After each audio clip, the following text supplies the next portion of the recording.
Biggest stock market crash আসছে, লেখাই তো আছে আসছে। আপনারা জানেন আমাদের অ্যানালিসিস খুব কম ভুল হয়, অ্যান্ড যেগুলো বলি সেগুলো সব রিসার্চ নিয়ে বলি, এমনি হ্যান ত্যান সবার মতো বলি না। তো আমাদের মধ্যে কী মনে হয়, তাই জন্য চারিদিকে বলছে এই যুদ্ধ এই যুদ্ধ এই যুদ্ধ এই যুদ্ধ, সবাই নাকি বলছে বিশাল ক্র্যাশ আসছে, অ্যান্ড বিশাল ক্র্যাশ হচ্ছে, আস্তে আস্তে ক্র্যাশ আসছে। তো আজকে পুরোপুরি অ্যানালিসিস করব, বলবো যে কেন আজকে মার্কেট ডাউন গেল, কেন ফিউচারে ডাউন গেলেও যেতে পারে, অ্যান্ড কেন ভয় পাওয়া উচিত বা না পাওয়া উচিত, যেটা আমি ল্যাপটপের স্ক্রিনে গিয়েও আমি লেভেলসগুলো নিফটি ব্যাঙ্ক নিফটি ট্রেডিংয়ের জন্য বা সুইং ট্রেডিংয়ের জন্য বলে দেবো। ঠিক আছে, ফার্স্ট অফ অল ওয়ের নাস ফাইন্যান্সিয়াল অ্যাডভাইজার্স, ওয়ের জাস্ট এডুকেটার্স এখনও অবধি। ঠিক আছে, তো ইসরায়েল ইরানের যুদ্ধ হচ্ছে। ইসরায়েল আগে সিরিয়াতে ইরানের এমবাসিতে হামলা করেছিল, ইরান সেটাকে রিপ্লাই দেওয়ার জন্য শনিবার না শুক্রবার না শনিবার, আমি ভুলে গেছি, কনফিউজড, রাতে হামলা করেছে, ড্রোন অ্যাটাক করেছে ইসরায়েলের ওপর। অ্যান্ড এটা ছিল ইসরায়েল যুদ্ধ করেছে, ইসরায়েল ইরানের উপর আগে অ্যাটাক করেছে, ইরান এটাকে রিপ্লাই দিয়েছে। ঠিক আছে, এবারে ইসরায়েলের উপরে ইরান আবার অ্যাটাক করেছে, রিপ্লাই দিয়েছে, ইসরায়েল আবার বলছে অ্যাটাক করতো, আবার বলছে 48 ঘন্টা দাঁড়িয়ে যাও, মানে দুদিনের মধ্যে আমি আবার অ্যাটাক করবো, গুছাচ্ছে। ঠিক আছে, এইবারে এটাকে আটকানোর জন্য বাইডেন বা আমেরিকার যে প্রেসিডেন্ট আছে জো বাইডেন, সে স্টেটমেন্ট দিয়েছে, ইসরায়েলকে বলেছে আমরা তোমাদের সাথে আছি, কিন্তু যেন হামলা না হয়। তোমরা ইসরায়েল আগে ইরানের এমবাসিতে সিরিয়াতে হামলা করেছো, সেটারই ইরান রিপ্লাই দিয়েছে, ঠিক আছে, বাট তুমি কিন্তু আবার নতুন করে এটাকে ঝামেলা বাড়াবে না, বিকজ ইরান আবার বলেছে যে কেউ যেন এখানে নাক না গলায়, মানে আমাদের অ্যাটাক করলে আমিও অ্যাটাক করবো। ইসরায়েলে বলে দিয়েছে আমাদের অ্যাটাক করলে আমি অ্যাটাক করবো, কিন্তু ইসরায়েল যেহেতু ফার্স্টে বলেছে, তো ইরান সেটা রিপ্লাই দিয়েছে, কোনো প্রবলেম নেই, বাইডেনের এটা স্টেটমেন্ট। তো সেটা বলার পরে আমেরিকার উপর এখনও কেউ যায় না, বাইডেনের উপর এখনও কেউ যায় না, তাই জন্য ইসরায়েল এখন চুপ হয়ে গেছে, হয়তো অ্যাটাক করবে না আর ইরানের উপর, তারাও বুঝে গেছে এটা রিপ্লাই পেয়েছে। এই জিনিসটা কেন হলো? আগেও তো রাশিয়া ইউক্রেন যুদ্ধ হয়েছিল, তারপরে মার্কেট এখন অল টাইম হাই লাগাচ্ছে। ঠিক আছে, মাঝখানে আবার প্যালেস্টাইন আর ইসরায়েলের যুদ্ধ হলো, মার্কেট আবার অল টাইম হাই লাগাচ্ছে, এখন আবার এই যুদ্ধ। এগুলো হচ্ছে স্পেকিউলেশন, এগুলো হচ্ছে ম্যানিপুলেশন, এরকম বলতে পারে নিউজ দিয়ে ম্যানিপুলেশন। কেন? বিকজ সবসময় যদি মার্কেট হায়ার হাই যদি লাগাতে থাকে, তাহলে একটা তো একটা বাইং পয়েন্ট দরকার। যারা যারা বড় বড় এইচএনআইরা বা এফআইআইরা ইনভেস্ট করে 10,000 20,000 কোটি টাকা, এই হাইতে তো তারা ইনভেস্ট করবে না, একটু এরকম লোয়ার লো দিয়ে একটু এইখানে নিয়ে আসতে চায়। এটা কিভাবে নিয়ে আসবে? জিওপলিটিক্যাল কোনো নিউজ বা এরকম যুদ্ধের নিউজ। যারা রিটেলার, যারা আপনাদের মতো নতুন 1 2 3 বছর বা তার কম, তাদেরকে বলা হয় একদম ইনএক্সপিরিয়েন্সড মার্কেটের ট্রেডার বা ইনভেস্টার। 3 বছর বা তার নিচে যারা আছে তারা ভয় পেয়ে মাল বেচে দেবে, সেল করে দেবে। অনেক এইচএনআইরাও সেল করে দেয়, সেল করে নিচে এফআইআইরা বা বড়রা ইনভেস্ট করবে। ঠিক আছে, তাই জন্য এটা এরকম মাঝে মাঝে বলা হয়। আগেও রাশিয়া ইউক্রেন দেখেছেন, ইসরায়েল প্যালেস্টাইন দেখেছেন, ভালো করে বুঝবেন। ঠিক আছে, এবার বাইডেন এটা কেন বললো? বাইডেন এটা ইন্টারফেয়ার করলো, ইসরায়েলকে বললো বিকজ সামনে ইলেকশন আসছে, সামনে ইন্ডিয়ারও ইলেকশন আছে, এই বছর এমন একটা বছর যে ইউএসএরও ইলেকশন আছে, বাইডেনেরও ভোট আছে। তাই জন্য যেন কোনো দেশের যেন কিছু বিগড়ায় না, এটা ইউএসএরই একটা দেখার একটা জিনিস। অ্যান্ড ইউএসএ বলেও দিয়েছে আগে থেকে যে ইসরায়েলের সাথে তারা আছে, পাশে তারা আছে। তাই জন্য ইসরায়েল যদি আবার অ্যাটাক করে একটা মাহল বিগড়ে যাবে, তখন ইউএসএকে আবার হয়তো কিছু হলো মিলিটারি ফোর্সেস বাগেরা পাঠাতে হবে। তাই না ইসরায়েলকে এখন বলে দিয়েছে যে এখন একদম চুপ থাকো, এখন কিছু না। তো একটু দেখবেন 1 2 দিন টেনশন একটা মাহল ক্রিয়েট করলো, 1 2 দিন একটু ক্র্যাশ করাবে, ক্র্যাশ মানে ক্র্যাশ বলবো না, কারেকশন করাবে, 2-5% ডাউন করবে মার্কেট, যাতে ওরা বাই করতে পারে। আবার দেখবেন মার্কেট ঠিক অল টাইম হাই। যারা ট্রেডার আছে তাদের পুট নিয়ে হয়তো প্রফিট হয়ে গেছে। ট্রেডার যারা আছে 1 মাসের জন্য কি করবেন না করবেন, আবার আমি ফিউচারে আমি এখন এই ভিডিওতে ল্যাপটপ স্ক্রিনে যাব। আর যারা ইনভেস্টার আছে নিচে যত থাকবে আপনারা বাইং করবেন, ভয়ের কিছু নেই। আলটিমেটলি করোনাও দেখেছেন 40-50% ডাউন মার্কেট গেছে, 12,000 থেকে 7,500 মার্কেট চলে গেছিলো একদিনে, সেটা আবার রিকভার হয়ে এখন মার্কেট 23,000 ছুঁচে 3 গুণ হয়ে গেছে। দেখুন 3-4 বছরে।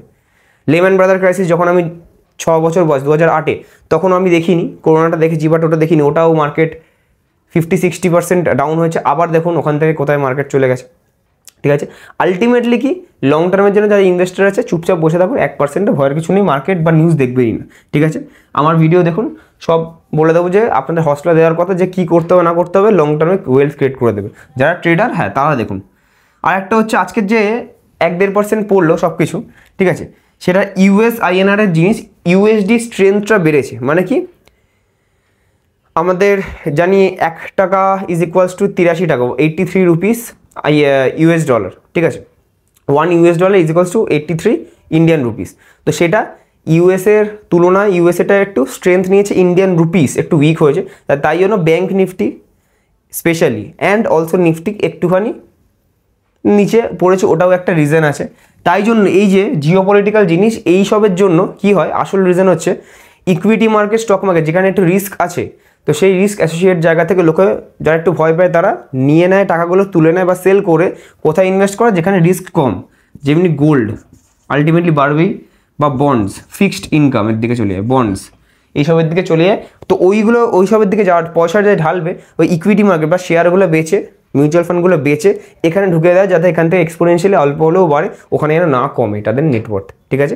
ওইটার জন্যই আর কি এইসব জায়গাতে দেখবেন গোল্ড এখন দেখবেন বাড়ছে, বন্ডসের কিছু নেই, গোল্ড এখন দেখবেন বাড়ছে, অ্যান্ড মার্কেট একটু হলেও কমছে। কিন্তু একটা জিনিস ভালো বিষয় হচ্ছে, দেখবেন এইটা হওয়ার পরে, নিউজের পরে যে ড্রোন অ্যাটাক হয়েছে, 30টা ড্রোনের অ্যাটাক হয়েছে ইসরায়েলের উপর ইরানের দ্বারা, তারপরে দেখবেন সব মার্কেট, বেশিরভাগ 90% মার্কেট দেখবেন গ্লোবালি ফ্ল্যাট বা পজিটিভের দিকে ছিল। ইন্ডিয়ান মার্কেট শুধু নিচের দিকে বা নেগেটিভ এত কেন হয়েছে, এই রিজনটার জন্য, ঠিক আছে। ইউএসডি অনেকটা স্ট্রেংথ বাড়িয়েছে একদিনে, ঠিক আছে, এই রিজনটার জন্য স্পেশালি আর হয়েছে। অ্যান্ড ইন্ডিয়াতে আমরা দেখছি এফআইআইরা কিছু করতেও পারছে না তেমনি রিটেলারদের সামনে। রিটেলাররা এখানে ভয়, যুদ্ধ হবে, তৃতীয় বিশ্বযুদ্ধ হবে, এগুলো অনেকে ছড়িয়ে রিটেলাররা ভয় পেয়ে মাল বেছে নিচ্ছে, মিউচুয়াল ফান্ড রিডিম করছে, তাই জন্য একটু হালকা ফুলকা প্রেশার আছে। বাট আমরা যারা 40-50% আবার বলছি করোনা ক্র্যাশ দেখেছি, তাদের জন্য ভয়ের কিছু নেই। তো আলটিমেটলি এবার আমি ডাইরেক্টলি ল্যাপটপ স্ক্রিনে যাবো, গিয়ে বলবো যে এবার কী আমাদের আসল দেখতে হবে, কী সিনারিও আছে, কোন কী লেভেলস দেখতে হবে। তার জন্য যদি প্রাইভেট অপশনস ট্রেডিং গ্রুপে ডেলি লেভেলসের জন্য কোনো পেড কলস বা কিছু না, যে ডেলি লেভেলসের জন্য যদি আপনি জয়েন করতে চান অ্যান্ড কোথায় কী ট্রেড নিচ্ছে এগুলো জানতে চান, তাহলে একদম ফ্রি অফ কস্টে যদি জয়েন করতে চান, তার নিচে দেওয়া ডিসক্রিপশনে আপস্টক্সের লিঙ্ক আছে, ওখানে অ্যাকাউন্টটা খুলে 30 দিন পর ট্রেড করতে থাকুন। তারপরে আপনারা একদিন আপনারা জয়েন হয়ে যাবেন, আমাদের আপস্টক্সের রিপ্রেজেন্টেটিভ জয়েন করিয়ে দেবেন আমাদের প্রাইভেট গ্রুপে। অ্যান্ড যদি ক্রিপ্টোর উপর এটা চান, সামনে হাভিং আসছে, এই 5-6 দিন পরেই হাভিং, তারপরে কী করতে হবে ট্রেড বা ইনভেস্টিং, সেটাও ফ্রিতে যদি জয়েন করতে চান, এলআইএস ব্লুয়ের লিঙ্ক আছে, ওটাও অ্যাকাউন্টটা খুলে ট্রেড করুন, একদম 10 দিন ট্রেড করুন, ওটা জাস্ট 10-15 দিন ট্রেড করুন, আপনারা অ্যাড হয়ে যাবেন।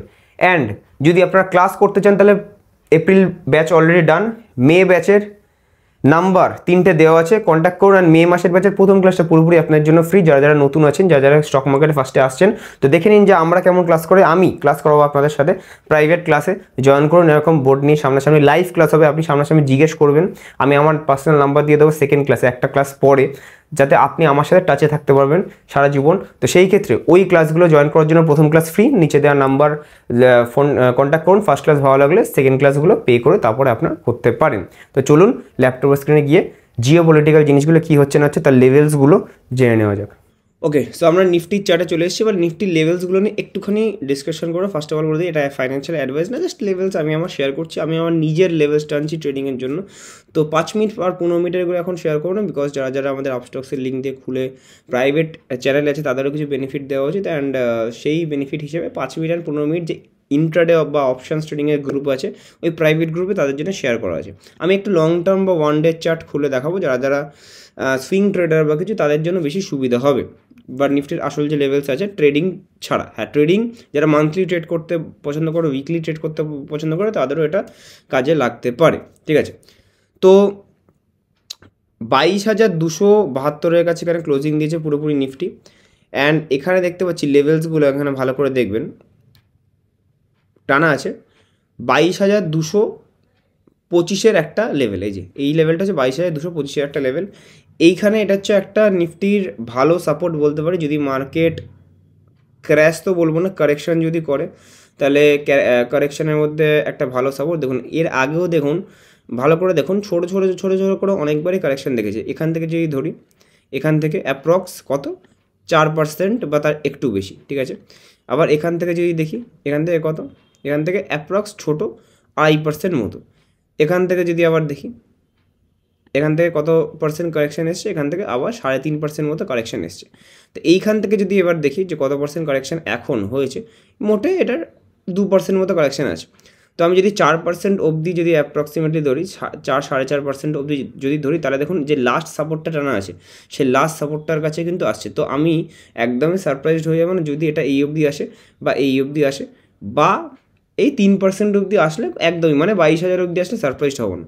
তো সেই ক্ষেত্রে এখানে দেখুন একদম ইমিডিয়েট সাপোর্টটা কত, 22,225, দেন একটা 22,100তে হালকা সাপোর্ট আছে, অ্যান্ড দেন স্ট্রং সাপোর্ট আছে, একদম স্ট্রং সাপোর্ট আছে 22,000-এ, ঠিক আছে। 22,000, এটা কত, 22,000 সামথিং, 22,120, হ্যাঁ 22,120 এরকম সাপোর্ট আছে, না 22,120, এটা হচ্ছে 22,047, এটা মোটামুটি 22,000 ধরে নিন।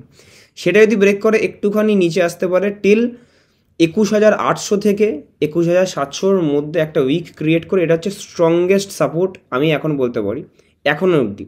তারপরে স্ট্রংগেস্ট সাপোর্ট কোথায় আছে, 21,100-র কাছে, 21,150। তো এইগুলো হচ্ছে আমাদের কাছে, বুঝতে পারছি যে আমাদের স্ট্রংগেস্ট সাপোর্ট আমাদের এখানে আছে।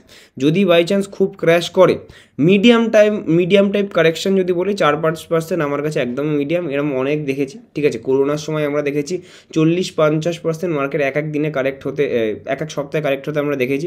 তো সেই ক্ষেত্রে 4.5% মানে কিছুই না, তার 10% অনলি, তো এইটুকুনি হতেই পারে। হ্যাঁ, এবার এটা যদি এই অবধি আসে তাহলে একটা হালকা ফুলকা আমি বড় কারেকশন বলবো, 7-8-10%-এর কারেকশন এই অবধি, বা এই অবধি যদি আসে তাহলে একটা বড় কারেকশন বলবো।